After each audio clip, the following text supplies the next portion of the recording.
work session of the Perry City Council for June the 3rd, 2019 to order. We have a quorum. Please let the record show that Mr. Robert Jones is not here this evening. Item 3 are items for review and discussion. Item 3A is appearances. 3A1 is a presentation on business license audit services from Mr. Alan Rubin from Avenue Insights and Analytics. Mr. Rubin, the floor is yours. Thank you, sir. Thank you, everybody. Good evening. And you're going to make phone contact? Yes, I am. I'm just going to call really quickly Alan, our two vice presidents of audits, so they can be on the line to help address questions.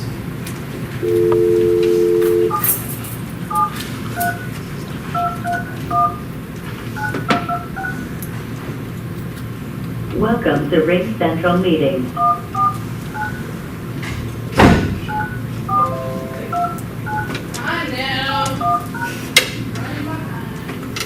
Enter your participant up. You are in the Ring Central meeting now. There are 1 participant in the meeting. Hello. Good evening, John. It's Adam. Hey, Adam. Yeah, John Pratt. Hello, John. How are you, sir? I'm great. How are you doing today? Good, good. So we're live here. City Council meeting has started. Is Jonathan on the line as well? Yeah, I just logged in. Okay, terrific. Okay, good. All right, so if I would, gentlemen, I'm just going to introduce you all to the quorum here, and we'll just move forward. So, as stated before, my name is Adam Rubin with Avenue Insights and Analytics. I am the regional sales manager. I cover Florida up to North Carolina, and we'll tell you a little bit about our services and our company in just a moment. On the line, we have our Senior Vice President of Auditing, Jonathan Girth, with Avenue. He's traveling right now, but is dialed into this call, as well as John Thrasher, another Vice President of our audit team. Okay, I'm going to present our findings and tell you why I'm standing in front of you in just a moment. And then I'm going to pause in between the first findings to let you ask questions, and that's why I have Mr. Thrasher and Mr. Girth on the line as well. So, the purpose of me standing in front of you today is to present our review, our assessment, and our findings of communication franchise fee agreements, business license, and our proposed next steps. Okay? So briefly, the scope. What did we do? In working with the City of Perry and Ms. King, our audit team reviewed the city's franchise fee agreements with the cell phone tower contractors and providers, which are Utility Service Communications Company, Inc., Suez, Inc., as well as Comcast. So very specifically, we reviewed each of these contracts in great detail to make sure that your franchise fees are being paid accordingly to what your contract states and you're not missing any revenue. Our company helps cities and counties and states identify and recover revenue without increasing taxes. So that's what this assessment was about that Ms. King had asked us to do. Okay? So, the Avenue Audit Team reviewed and assessed the city's franchise fee agreements with the Utility Service Communications, Inc., Suez, Inc., and Comcast, and our findings are as follows. The cell phone tower leases call for an annual lease payment to the city equal to 70% of the gross annual site rental receipts received by the contractor from the cell providers, which is $2,900 per month or $34,800 annually. Our assessment indicates that there is no additional audit above and beyond the current contracts, and therefore no opportunity for the city to realize unreported or underreported revenues. This means in our assessment is that according to the agreements, the City of Perry is being paid correctly, which is a good thing, and good news for the City of Perry. So you are not missing any money according to what is in place right now with those providers. Okay. Any questions on us doing the assessment on the telecommunications or franchise fees? Any questions, John? Pretty straightforward. The next thing that we did was we also looked at annual business licenses.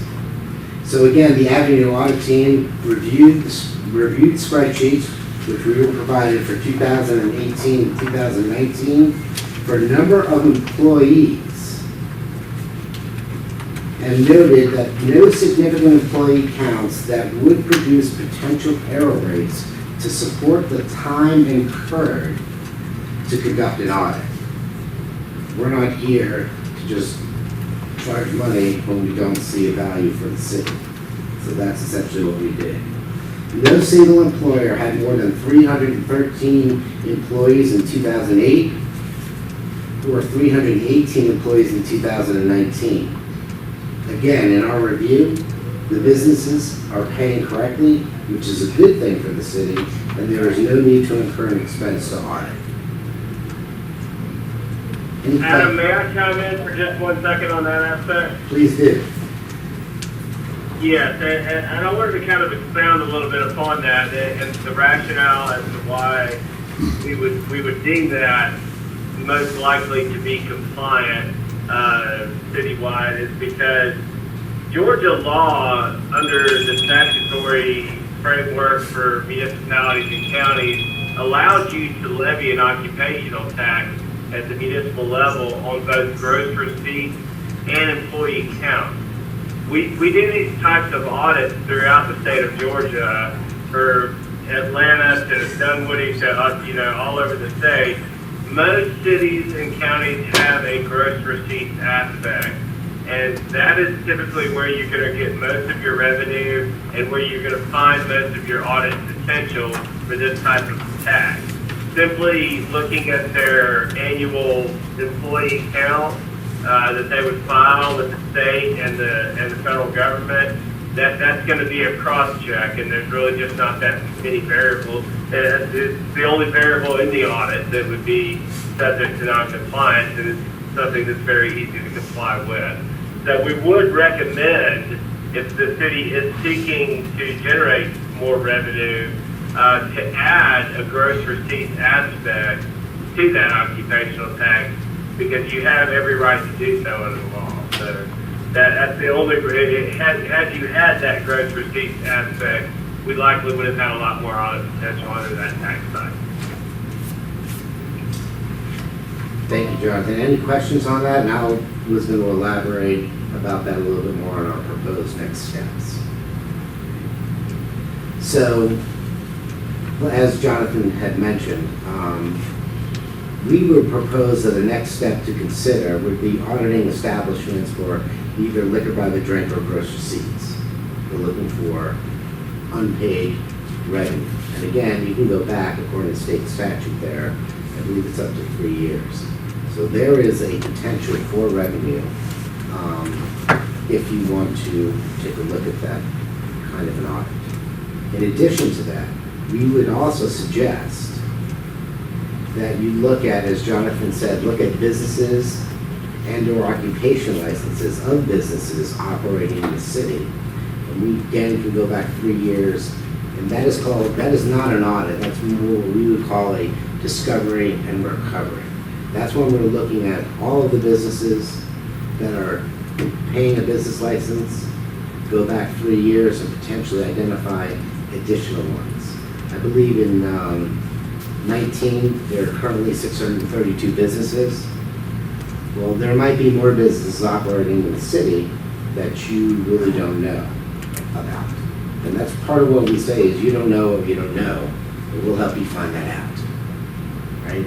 So a discovery and recovery services acts differently than an audit. An audit is more of a true focus, one-on-one. On discovery and recovery, you're more casting a net across your business license base to see who is paying, who has been paying for 3 years, as well as anybody else not paying. So those are the couple of things that we would suggest: an audit for establishments by liquor by the drink or gross receipts. And if you undertake that, we would strongly suggest doing a discovery and recovery service as well. They run tandem and work very well with each other. Alan, one of the questions, how will we get an accurate account? Like you're saying, well, I guess y'all have a procedure that we can go back and kind of find out what the applicant, so we know about the revenue that we should have coming in. Excellent question. So with that, we would, I'll tell you about our process. So part of the process is doing what Ms. King has already done for us, which is give us your current listing of who you know paying a business license. We take this list and we would bounce it against other data sets that we subscribe to as well as have. Some of them might be LexisNexis, TransUnion, Thomson Reuters, etc. Thomson Reuters, Dun & Bradstreet, as well as our company is 40 years old, so we have a very robust database as well. When we take this list and we bounce it against our other data sets, generally what happens, what we find is, and again, here you have, I think, 632. We might come back with a list of 850. And we would say to you, here are the additional 200 and change that we found. We will produce that list to you, go over that list with you, and then ask you how you want to proceed. And in a discovery and recovery mode, we could start with the top 50, the top 100, whatever that is. We take direction from you all and the city. When we enter an agreement like this, we look like, act like, feel like the city. So when calls come in, that comes into an 800 number, that comes into our 800 number. But the people answering on the line are part of John and Jonathan's team, are very versed in your ordinances, able to address that. So sometimes that can be a good call, and sometimes that can be a little bit of a heated call, right? But we know how to handle that both ways. But that's part of the process, sir. But before we did anything, let me make it very clear. We will not march back into your city with a list of 250 businesses and start knocking on doors or mailing letters. That will not happen. First part that happens is we will meet with you again, and then we'll take direction and we'll start to march the way you want us to march. How are your fees structured for this service? So on the audit side, it is a per hour fee at $125 an hour. We would suggest an audit, a minimum number of hours for a good audit is 40 hours. What we don't want to do is go into an audit, get to 40 hours and have to stop. And we find that sometimes, and there's more money to collect, but when the clock runs out on the number of hours allotted for, we don't collect it. I have an instance here in your state, working with the county, where they had allotted about $20,000 for audits, for several different audits. We yielded them just about $48,000, but we had to stop. I then went back to county commission and said, look, here are our findings, here's what we will cover. You might want to allocate more money in the budget to go after, to open it back up and continue those audits. So they did. So at a minimum, we like to say 40 hours. 60 hours is a good audit, 80 hours is a great audit. And it's really not about the money for us, because if we find and exhaust what we can find at hour 10, then we stop. We don't just use up 40 hours because you say, oh, well, we can do each audit at 40 hours. So that's on the audit side. On discovery and recovery, is pure contingency based. So what does that mean? If we put in our time and our effort and do not recover any additional revenue for the city does not owe us any money. We work truly and only on contingency when it comes to discovery and recovery. And your contingency rate is? 30%.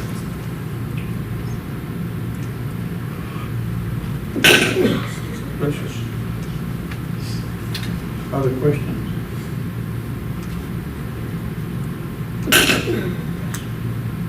Mr. Gilmore, your thoughts? I'll certainly thank the firm, and then I think we need to talk, see what it is you want to do. Yeah, I would think. Oh, no, we're not gonna make a decision on anything if we only hear for the first time. So, Did you go through all three accounts? You said you had three. We did, so we did the utility service communications company, Suez, and then, the utility service communication company contract with Comcast directly. So they were, No, as a standing practice of this council, we do not make decisions on things that we receive for the first time. So we'd be glad to take the information you have, and we'll discuss that in our next work session and bring everybody up to speed and then get back to you through Ms. King. Well, thank you very much. If there's, and I'll work with Ms. King, but if you all would like further information, recommendations for who we work with, I can provide that to you, Ms. King, and present that for her. But thank you all very much for your time. I appreciate it. Thank you, Mr. Rubin, for coming. We appreciate the information. Thank you. We'll be getting back in touch with you.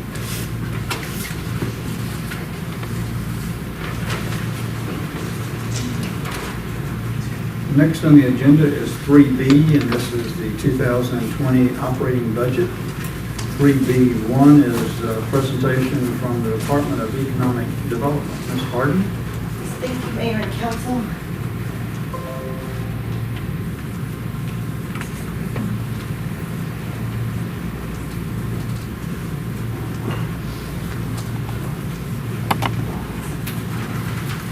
Good evening. Thank you for your time and consideration.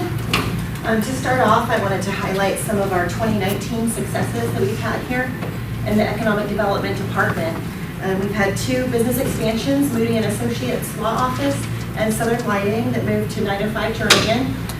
I think a lot of you were at their open house on Friday night, so it's great to see a building that was underutilized and vacant for nearly 5 years that's full with 3 tenants now. And Southern Lighting is there as well. Also, Amanda Fiebig Realty Group, which has become a recognizable new brand here in Perry, moved to Commerce Street and recently had a ribbon cutting. And Grace and Grits Boutique is a new retail store that's moving into new Perry Cleaners right next to them on a property that's been vacant almost 2 years, so they'll be opening in July. So the total for those projects are over $1 million in capital investment, with 41 jobs, 24 new and 17 retained. So those are some exciting successes that we've had, and we have some future items on the radar. We just can't make any public announcements at this time. This is a highlight of some of our year-to-date accomplishments. We had a facade grant for a rehab on Main Street, New Perry Cleaners, and we've paid out 3 boost grants, and 5 companies have been assisted with finding employees and skilled workforce through the Central Georgia Technical College.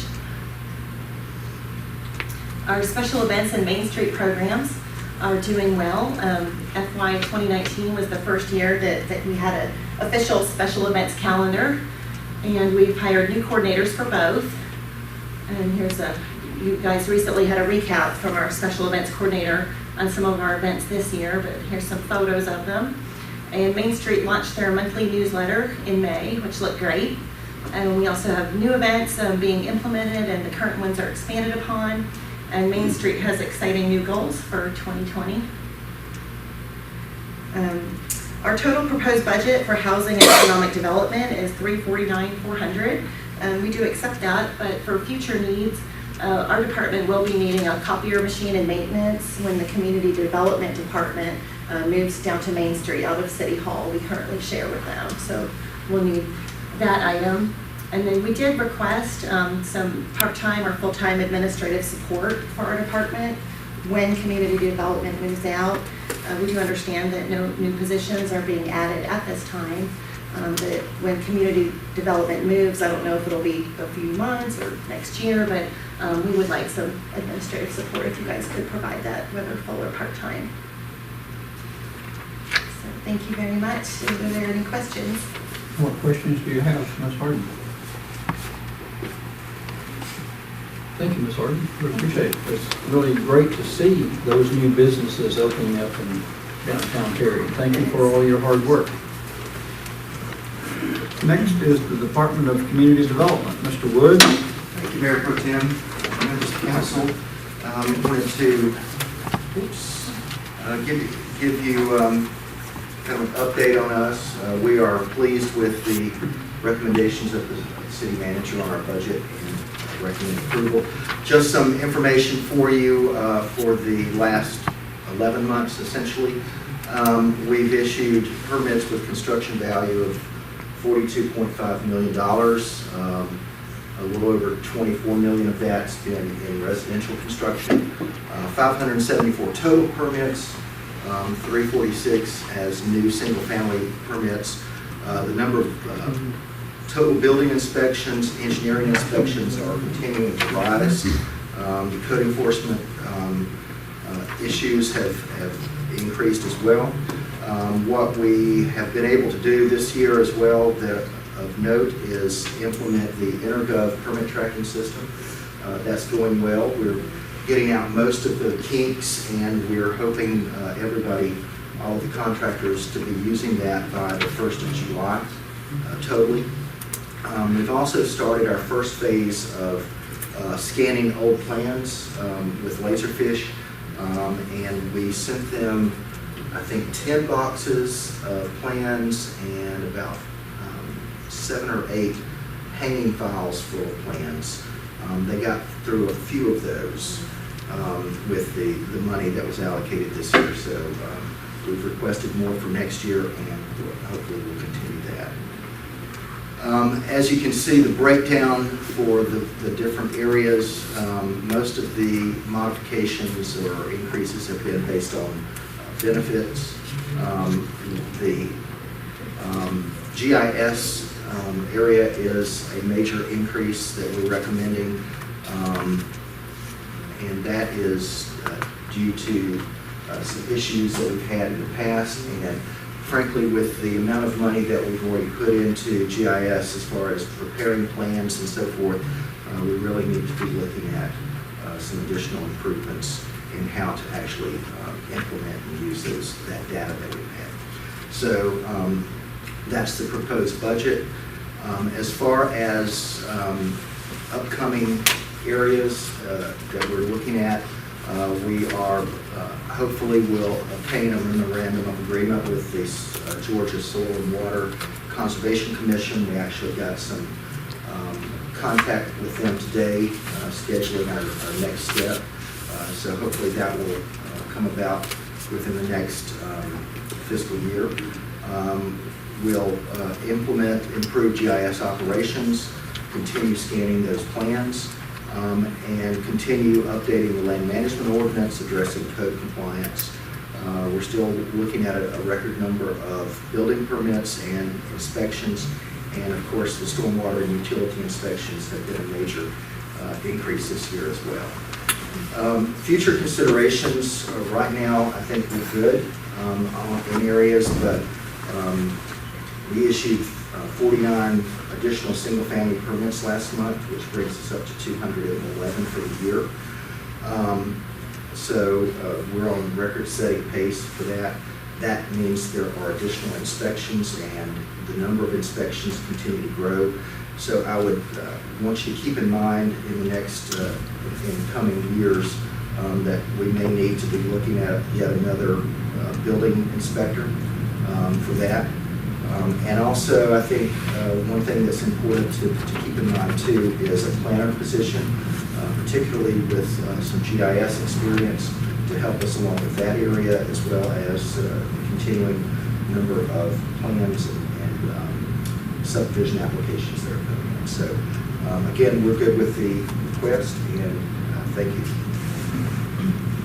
What questions do you have for Mr. Wood? Thank you, Mr. Wood. We appreciate all the hard work. Sounds like there's a lot of stuff going on in your department. There is. Next, we have Ms. Gossett with the Perry Main Street Advisory Board. Ms. Gossett, welcome.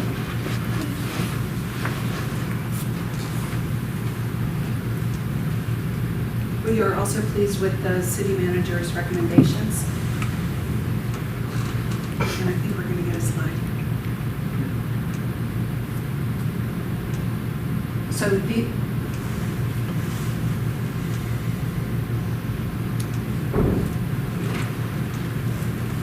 these are just a few of the initiatives that we've been working on this year or partnering with other organizations. The Wayfinding Sign Initiative, hosting and supporting downtown events, rural zone designation, restaurant district, historic preservation through the facade grant program, and continuing and expanding community partnerships and promoting our downtown businesses.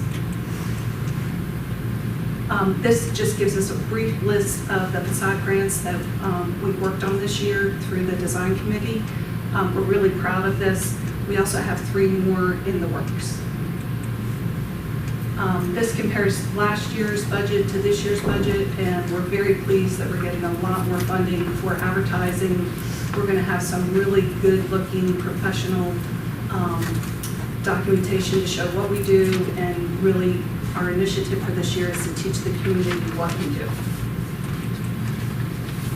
And these are our goals for this year. I think most important is to continue to support the existing businesses through grant programs, new promotion, marketing initiatives, and special events. And if you guys have any questions, everything is in your packet. That's it. What questions do you have for Ms. Cossett? Thank you, Ms. Cossett. We appreciate it.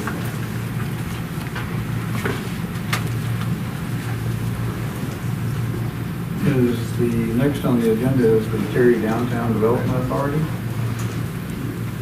Ms. Dollinger Earls, are you doing that this evening? I am, and I apologize. It was sort of not having a PowerPoint that kind of goes against the teacher in me to not have a visual aid, but I'll do my best.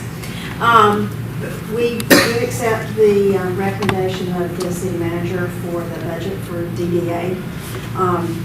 Just to recap what is part of our budget, annual budget, we have in our $9,600 budget, we have the audit that we are required to have. We have mandatory training that we're required to have for the members of DDA. We have insurance. We have various meetings that we're doing outside of our regular. We had a meeting with Main Street earlier in the year, and it was very productive. And I think we're all singing off the same piece of music now. It's really, I think, going to benefit city because of that. And then, of course, prospect visits. Our purpose is to try to pull in new businesses into the area, into downtown specifically. We also are trying very hard to provide some support for those that are maybe existing businesses that want to increase their size or increase their location. So we're working on that. One of the things that, and I don't know how many of you were able to be there, but on the 22nd of this past month, we had a lunch and learn that dealt with tax credits and revolving loan programs to give support to existing businesses, but also to provide some sort of attractive materials for prospects to come into the area. Those that need the funding and that maybe need some additional funds other than what they could acquire by traditional means through a bank or through their own funds. So if you were there, I think you should have been very impressed. There's a lot of great ideas out there for people that are going to get imaginative with how they're going to fund things. We were hoping to perhaps in this budget have a little bit more in our internal revolving loan program, and hopefully that's going to be something that we can address maybe for the next fiscal year following, to see what kind of funds that we are able to provide for incoming businesses or for support through the revolving loan program. I know the state has one as well, but they are beginning to max out. And so that may be something we have to come back to City Council and talk about. But we are, as far as what we've got going on, I don't know if you have noticed, but there's the lot that the DDA owns that faces Commerce Street across my office. We've got some pretty good nibbles at the property and some really good ideas about people that want to come in and do an infill project. So we're trying to encourage that and provide those people support as well, so that we can get some good use out of properties in downtown that are perhaps being underutilized. And that's where we're going to try to put our focus is to make use of what we've got, both in resources and in land prospects. Don't ask me any questions. Don't ask any questions. Is there any questions? Thank you, Ms. Carroll. We really appreciate the hard work, and we're glad that you and Main Street are working hand in hand to grow our downtown area. So, I felt like the rural zone tax presentation was probably one of the best things I've sat through in a while, to give people alternatives that they can reach out and use for development of their business. So thank you guys for doing that. Next is the Perry Area Convention and Visitors Bureau. Ms. Hamston?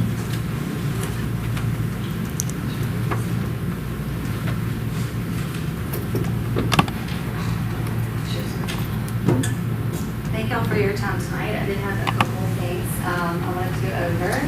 I believe y'all have a copy of our budget in your packet. I did want to highlight a couple of accomplishments we've achieved this past year, as well as give an insight on what's in the pipeline for this coming up fiscal year. A great personal accomplishment of mine that wouldn't have been made possible without the support and funding from the city was I graduated from the Southeast Tourism Society Marketing College, where I received a certification as a tourism marketing professional. This is a 3-year program where we learn lots of tools and resources on how to be successful in our industry. And Becky actually just got done with her 3rd year this year as well. So it's very rare to have 2 professionals in the same DMO or CDB with this certification. We also hosted and supported the state's tourism public development team that came in November. Applying for this assessment and actually completing the requirements now allows us to apply for different grants through the state that are geared specifically towards tourism and product development. And you're only allowed to apply for these grants once you've hosted a team in your city. I wanted to show you some of the different ways that we have been marketing and promoting in the past year. Right here are just some of the different actual print ads that we did in different state magazines and regional magazines and some national magazines. We've also, I think most of y'all have seen, we've started doing kind of an information tent at a lot of the events and doing just fun little promo giveaways that have either a hashtag on it or a website. Our main goal is obviously to get Perry on the map and on people's radars and to send them to our website to get more information on all the events and different things like that that we have going on in the area. A lot of the swag and promotional materials that we purchase and create go to different groups that come into town. If they request little welcome bags at the hotels and things like that, as well as any of the visitors that are passing through at the Welcome Center, we make sure to give them that information so hopefully they'll come back by and plan to stay a little longer. We also hired, I don't know if y'all saw this at Mayday Festival a couple weekends ago, but we hired a professional chalk artist to come and do a selfie spot with the chalk. So when you stand on the map point, it looks like you're actually standing on it from far away. It's kind of a little 3D image. So that was fun. We have, that's our little dog mascot that's out of our Welcome Center. And then of course we have the Woodward that comes together logo on it. Some future projects that we have coming up. One is, sorry if the image is kind of distorted, but one is updating and kind of modernizing our historic walking tour that we have downtown. The red state is, resembles a visitor, at least one visitor from each of those states came and did the historical walking tour this past year. So you can see it's pretty popular and we have a lot of visitors from all over. So one of the things that we're looking at doing is kind of modernizing and upgrading the signs itself. Those are the original ones that were there that were put there years ago, possibly redoing some of the sites and adding new sites to it. And then also looking at a new modern way to access the tour and the information. Right now, there's a barcode that you scan, and I don't think anybody really does those anymore as much as maybe like an app or an interactive map on our website that's mobile friendly, that kind of thing. So that's one of our projects that we have for this next one year. Another one is we had over 7,000 visitors just in our Welcome Center in this past fiscal year. So what we're kind of looking at is every year in our Welcome Center, we are certified as a regional visitor information center. So obviously our goal is to try to increase the traffic that's coming in get more people off the interstate and that sort of thing. We do currently have a dog park that some people come to. It's an off-leash dog park. We have new agility equipment we just put out there, but we're hoping to enhance that equipment in the next year, as well as figure out some other ways to try to up pavilion. It's nicely seen right off the interstate, but we're working on different things to be able just to attract more people to get them off the interstate into our welcome center, and then from there, we give them more information on what there is to do in Perry.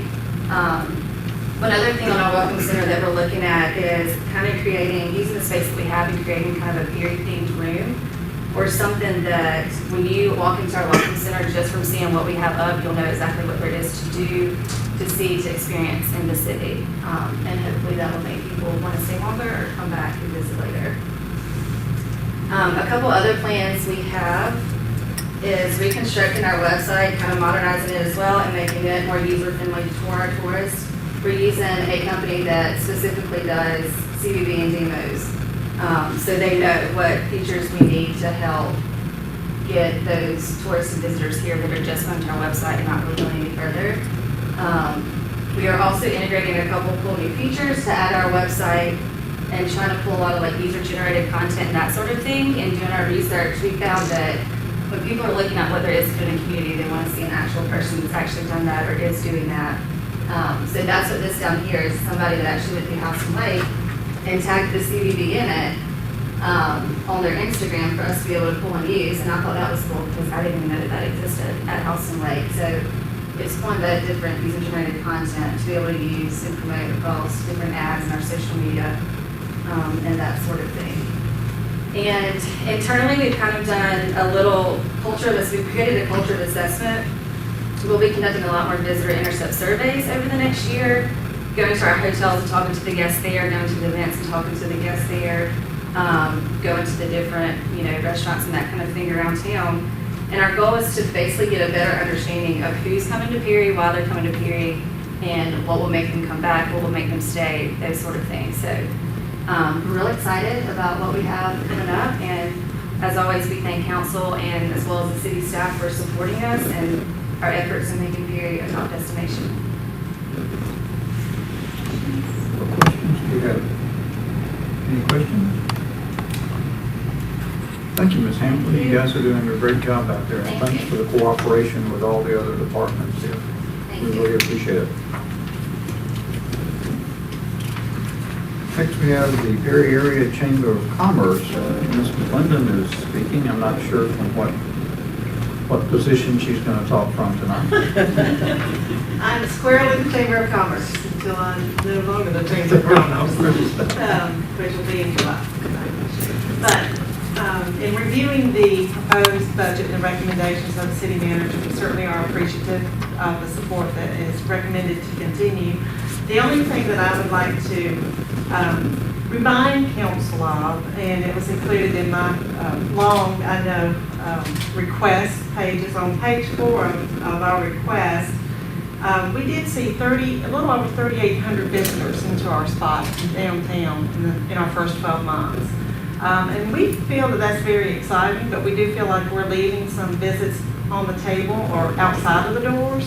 And in particular, that is on our Saturdays, because we're not able to staff our visitors, our information platform on Saturdays when people are in town shopping. So the one request that we had asked, one increase on the tourism promotion point of an extra $3,000. I would like to just ask you to take in mind that we would like to have that space open on Saturdays when our businesses are open in downtown. And other than that, we certainly understand and appreciate all the support you've given us, and we would like to continue growing as a strong partner in downtown with all of our members in our community. And I'm happy to answer any further questions that you may have. What questions do you have for Ms. McClendon? Thank you, Ms. McClendon. We appreciate it. We really appreciate all the hard work that the Chamber's doing, and we wish you well in your new adventure, and you will be missed here, I can assure you. Well, I will miss you all, but I will not be far away. You will not. You're just about 12 miles, or whatever that is. Item 7 is the Perry Housing Team. Mr. Wood? Yes, thank you. So the request tonight is for $3,000 for the Perry Housing Team. the recommendation that is, and we support that. Of course, the Perry Housing Team supports the Georgia Initiative for Community Housing, which we were recertified in earlier this year. There's some training necessary for that to maintain that certification. We continue working with our grant administrator on various grants to help improve community housing and the neighborhood cleanups that we've been doing on a semi-annual basis. We'll also be looking at whether or not the City of Perry getting involved with the Keep America Beautiful program will be of any benefit to us, and so we may be coming back to you with some additional information on that as well. Any questions? Any questions of the housing team? You know, you're really not speaking about what you guys have done. I was looking at that today, and to my records indicate, and I think this was round numbers, that we've invested about $1.9 million in improving homes in Perry today.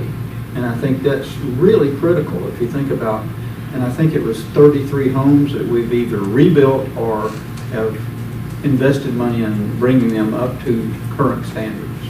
I believe you're correct. Yes. Any questions of Mr. Wood?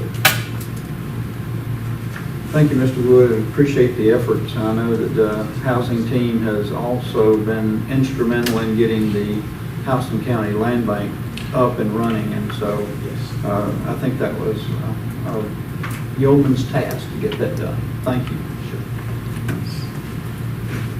Item 8 is Middle Georgia Clean Air Coalition. Is there anyone here that would want to speak on the budget from the Clean Air Coalition? Item 9 is the 21st Century Partnership. Is there anyone here that wants to speak relative to the budget for the 21st Century Partnership?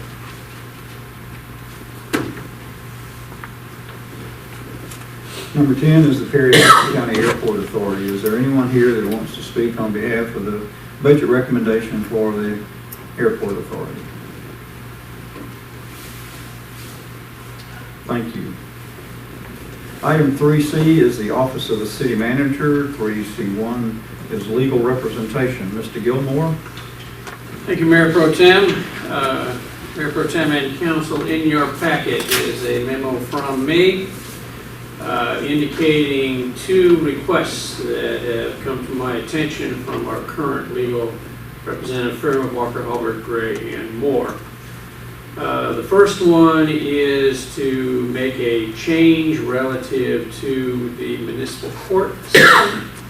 You may remember that for a number of years, well, there have been significant changes by state legislation relative to having to have prosecutors at the municipal court. You may remember that started, I guess, maybe 3-4 years ago.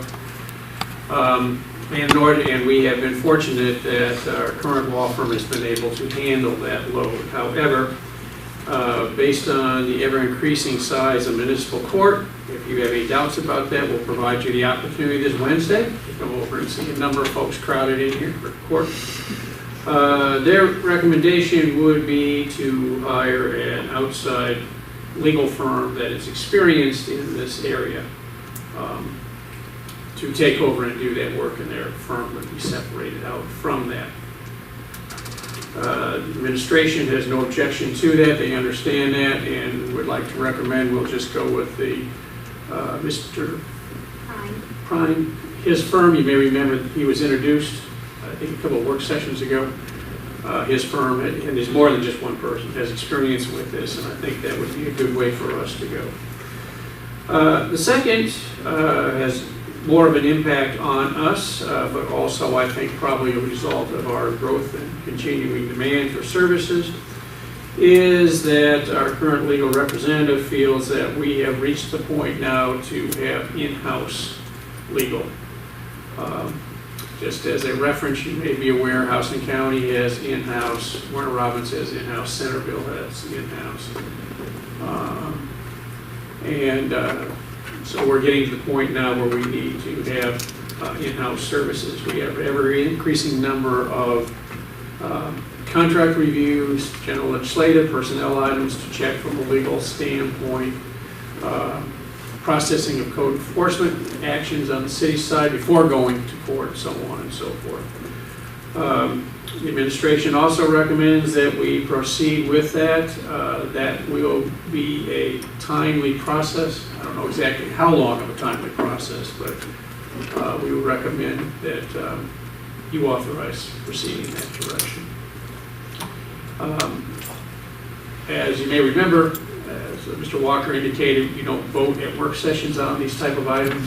If you all concur to proceed, then we will have this on your agenda tomorrow at your regular meeting to act upon. And it would require a vote to make that change. So what is you involved here with these two issues? Don't know. I mean, we have a general idea, you know, like municipal courts somewhere in the $50,000, $60,000 range.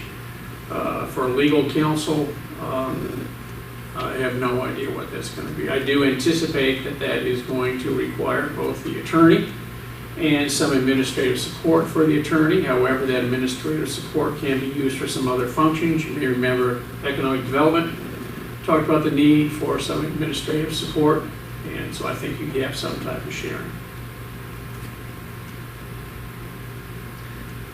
I really, and I might be speaking out of school here, but I don't think there's many alternatives. I think this is, you know, what our current council has recommended for us to be effective and efficient as a city. And the workload is getting, don't let me put words in your mouth, but it's getting heavier than they currently have the staffing to take care of with the kind of service they want to provide to us. And so their recommendation is that we have in-house counsel, and then that in-house counsel can determine where things need to be farmed out to, if you will, for a more advanced study and referral for the council. So is that correct? Yes, Mr. Rothberg. With that, I would just like to say that we continue to work with the city and service the city, but we do think that our highest and best use of our time and efforts for the city would be on more complex issues rather than the daily, voluminous, maybe contract reviews and other issues like that that could be better handled with an in-house counsel, with someone that's living in the house with you and attending your department head meetings as well. Will this diminish your fees? Yes, sir. To what extent? I don't know that I can. That hasn't been Answer that. negotiated as of yet. That has not been negotiated as of yet. Okay. We're But it stuck- would, in other words, I don't know what we're paying now, the exact amount, but it would be less. Oh, yes, sir. Oh, yes. And Absolutely. then we in turn could pay this additional. Why would y'all not just want to hire another lawyer and put it on your bill? I'm just asking. I can follow up with our partners and try and get you an answer on that.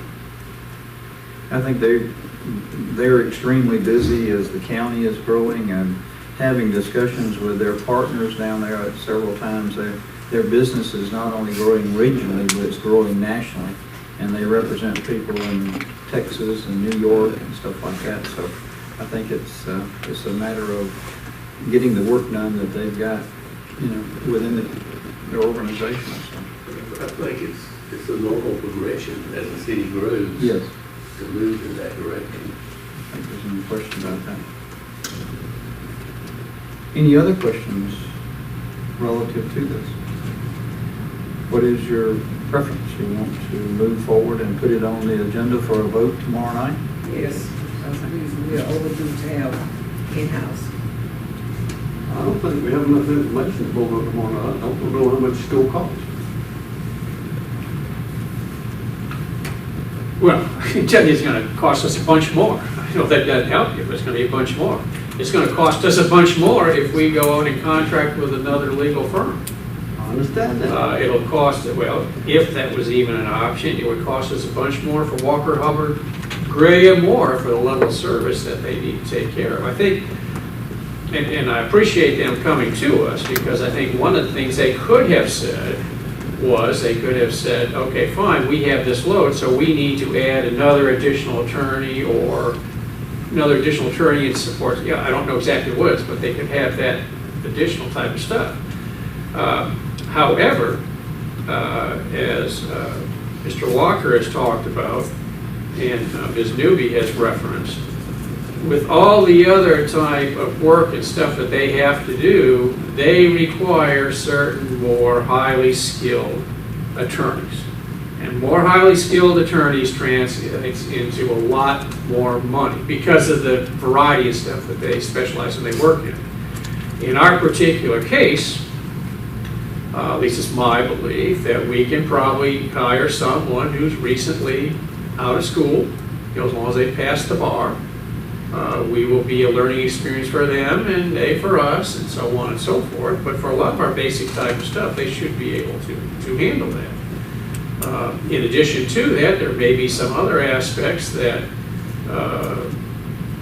the current law firm is able to handle, has the expertise on, but as we become more trained and experienced, we may be able to take over some of that type of stuff as well.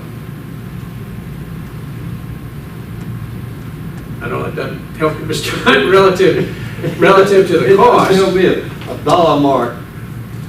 Well, I'm very hesitant to say what the dollar mark is. Okay, if you want a figure, the figure could very well be 125K, 150K. If you want a figure, because I have no idea how much it'll cost us for an attorney. I have no idea. I mean, there might be some general range. I don't know for sure about the attorney. On the administrative type of support, I know what that is. What I don't know is how much the alternatives are going to cost for us. Okay, for example, not directly related, but on municipal court.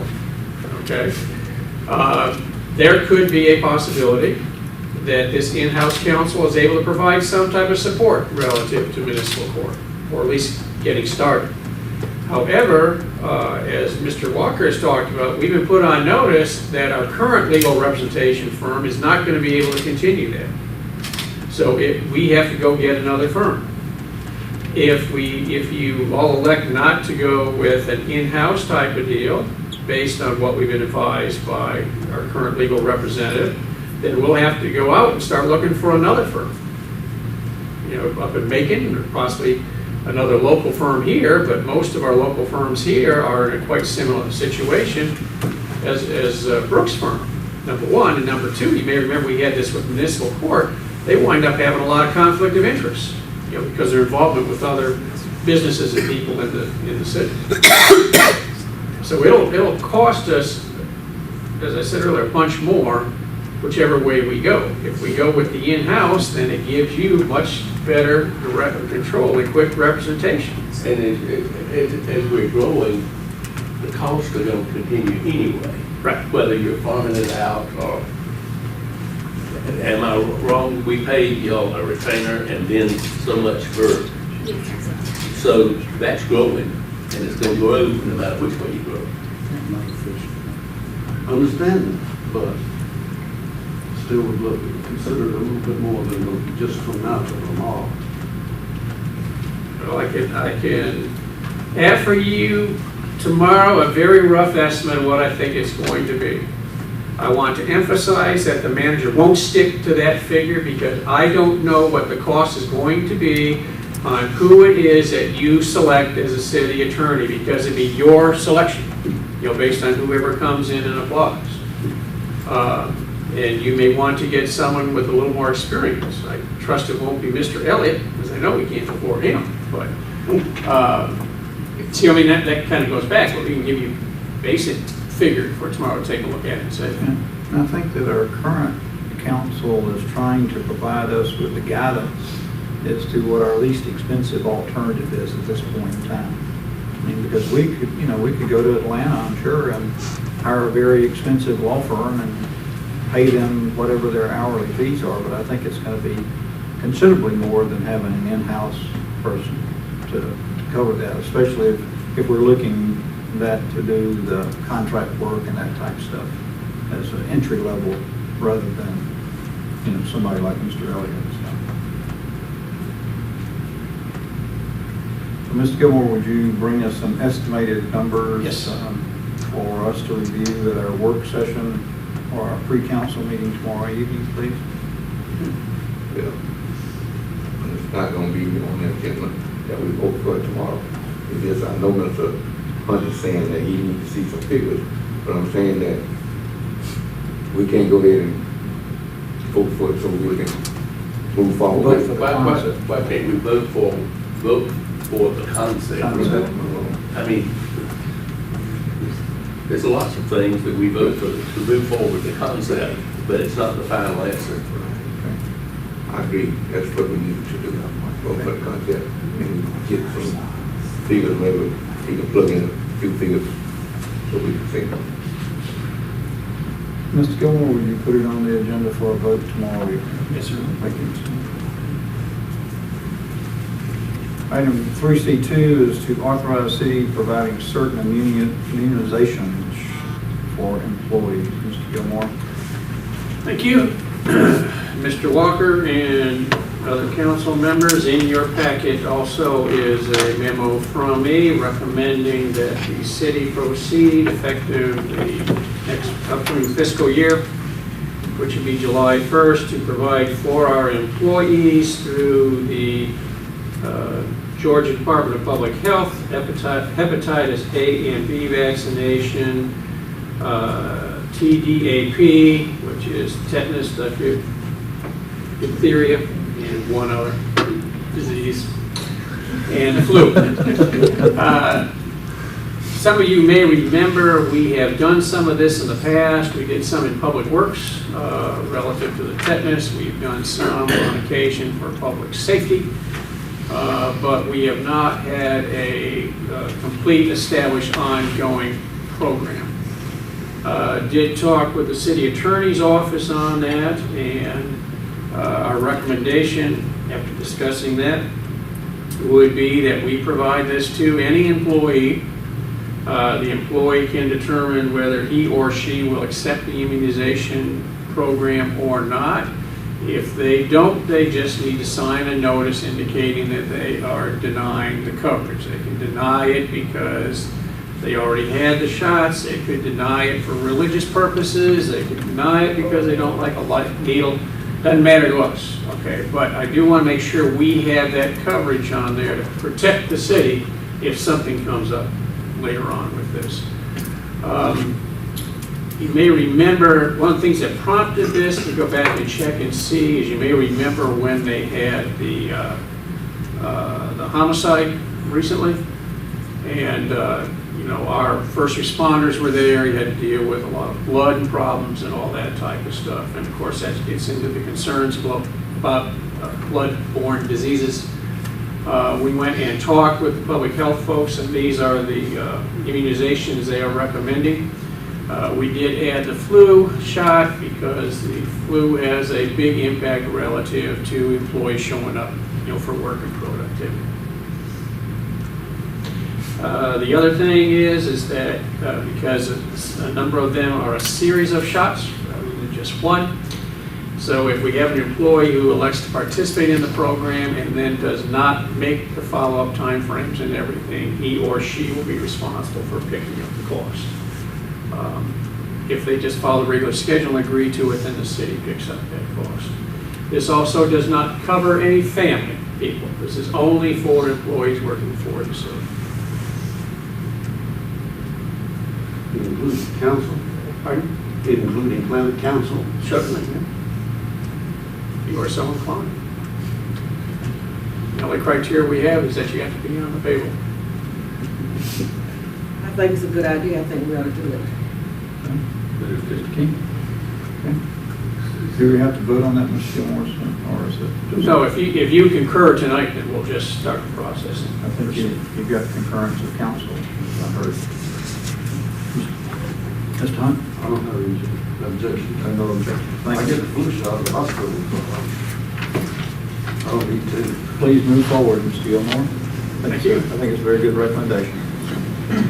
Item 3B3 is update relative to commercial recycling. Mr. Gilmore? Thank you, Mr. Walker. Mr. Walker and other council members, also in your packet is a recommendation from me,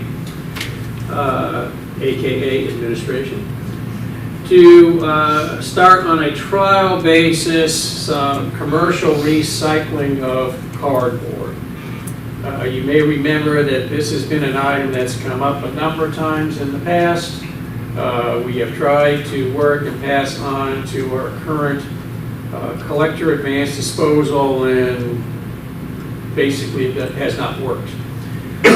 So what we like to try and do, we also recently had one of our businesses come up, there's a considerable amount of cardboard, and not Ace Hardware, by the way, talking about issues that that business had because it was using happy hour, and that just was not working and causing an awful lot of problems. So we'd like to recommend that we try it on a trial basis with our own people, so there would not be any cost other than the cost of a dumpster, a roll-on, roll-off container down at Public Works that Advanced Disposal would service. We have not had any problem with that portion of it.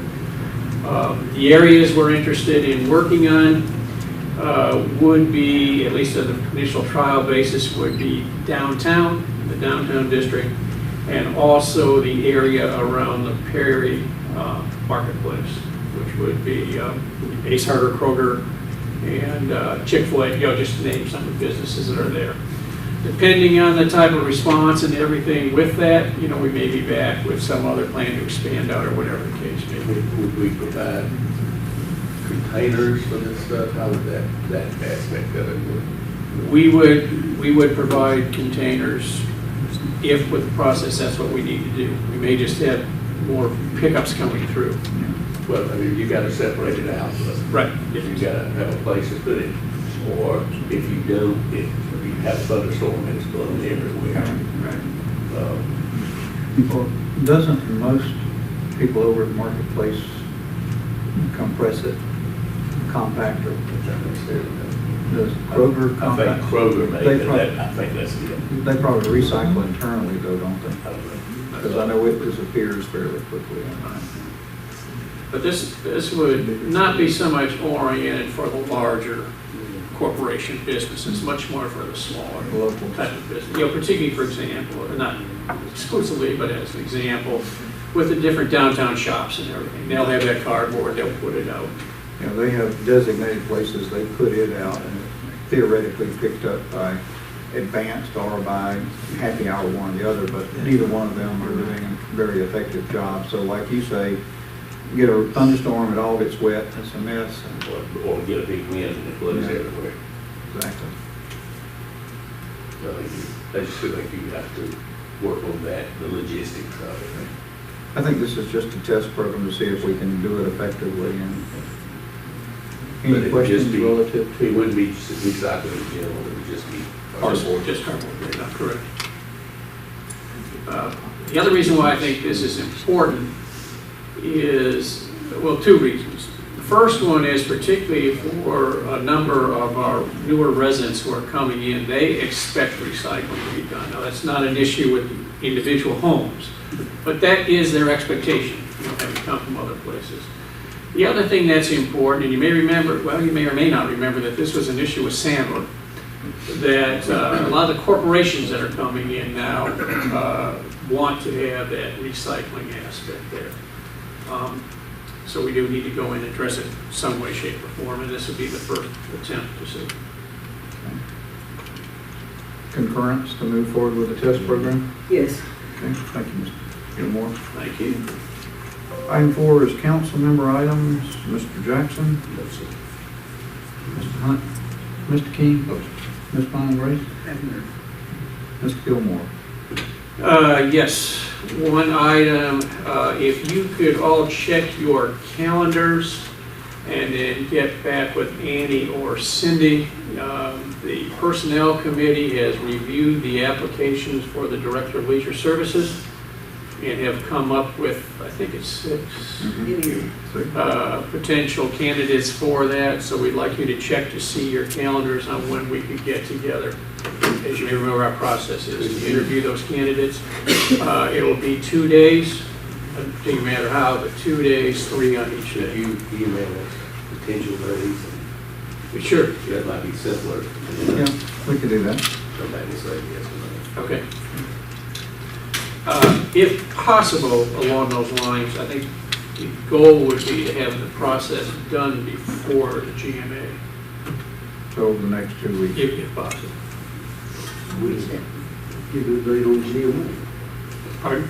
Tell me again, I got it somewhere written down, but what's the date on GMA? 22nd. 21st. Right. I think it's Third 23rd. weekend of this month. Starts on Friday the 21st and concludes on Tuesday the 25th in Savannah. I'm leaving Thursday. I won't be back for a week. Okay. So that takes the week of the 10th out. One monkey doesn't stop a show, but I can't. I'd like for everybody to be, when we make a selection like this, I'd like for everybody to be there. I got 3 children graduating school, and I'm gonna be there if the good Lord willing. Okay. We'll work to accommodate that. I think you ought to be in Monday. Thank you. Ms. Gilmore, anything else? No, sir. Mr. Smith? No, sir. Ms. Newby, anything additional? No, sir. Okay, thank you. Item 5 is department head items. Ms. King? Chief Lynn? No, sir, no, thank you. Chief Parker, how about? Nothing tonight, sir. Ms. Myers, anything from you this evening? No, sir. Mr. Wood, anything additional? No, sir. Ms. Harden? No, but there's a big spider back there that I don't want to bite someone tomorrow night. We'll shoot 'em. They're just of the spider presentation that we're talking about, so that's it, thank you. Ms. Baldwin? Anything from? Nothing tonight, sir. Nothing tonight? First block. Thank you. I do have a clarification, Mr. Gilmore. We have a special call meeting tonight, so that will follow this work session, and we'll adjourn here and move into that. We also need an executive session. Do you want that executive session to follow this meeting, or do you want it to follow the special call meeting? After the call meeting, will be fine. I mean, whenever you want to do it. I just want to make sure we did that. Okay. I have a couple of items. I've provided each one of you with a brochure relative to Thunder Over Georgia. They have an air show every 3 years at Robin. This is going to be the largest air show they've ever had, and they are bringing the Thunderbirds back this time. And they have asked us to consider making a contribution of $2,000 to this. I know that the CBB is making a contribution. I know the Chamber is considering, along with the Military Affairs, and I would ask you to consider if you would be willing to fund a donation of $2,000 to the Thunder Over Georgia. I vote yes. Concur. Concur? Concur. Thank you. Appreciate your support. This means more than we all know, really, when it gets down to it. For your consideration, I have provided you a letter from Jointly Owned Natural Gas. It's from their chairman, Michael Chidester, who is the chairman of the board. He's also Mayor Pro Tem of the City of Byron. They were asking us that with the resignation of Mayor Faircloth, would we consider leaving Mayor Faircloth on the Jointly Owned Natural Gas Board of Directors as the city's representative going forward. I would like to have your thoughts if you wanted to do that, or would you want somebody that's active on the city council or Mayor Pro Tem to serve in that role in the future? I would prefer that one of us do that. I think he gives continuity.